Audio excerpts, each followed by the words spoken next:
So here we have the Ford Fiesta on a 69 plate. I'm going to start off by showing you inside the boot of the car, and then we'll hop in and run through some controls on the inside of it from there. As we approach the back of the car, you'll see we have reversing sensors, plenty of boot space as well, along with that 60/40 split folding rear seat should you wish to increase this space even further. Okay, now that we're inside the car, we're going to start with the dials. On the left-hand side, we have the rev counter, and on the right-hand side, the speedometer. In the middle at the bottom, we have the fuel gauge and coolant temperature gauges. Above that, we then have the main trip computer, which includes the total miles for this car. They are 15,601.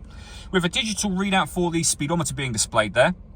You can change that information for various bits of trip computer information. We have, for example, just there, vehicle settings. We've got your telephone, audio, satellite navigation, and then back around to the beginning again. And the buttons that you use to do that are just here. We have stereo and phone controls beneath that. Stereo controls continue on the left, along with cruise control and speed limiter. Once you set cruise control, hit this button here. This car is able to maintain its own distance between itself and the car in front, both speeding up and slowing down automatically, depending on the car in front's speed. Over in the centre, we then have the main touchscreen for the car. So this is where you can access your satellite navigation.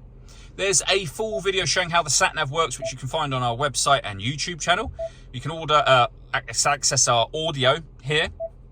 We have AM, FM and DAB radio, Bluetooth audio as well. This car also has two separate USB inputs, so if you plug devices into those, they'll appear up here as further options for you. Back out to the home screen, we can then search for your vehicle on your device and select it once it is found. Pair your phone from there. So just follow the instructions on screen and on your phone, of course, to pair the phone up. With the main volume for the stereo.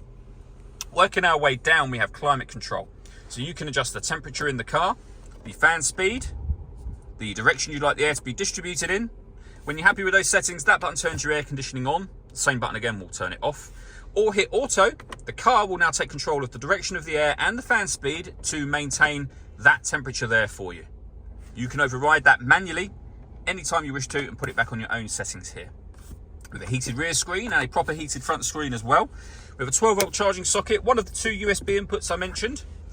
Then the 6-speed manual gearbox, and finally these buttons just here. So we can put the car in eco mode, we can turn off the traction control, and this button will turn off the stop and start. This car is designed to cut out when it's stationary in traffic to save you fuel.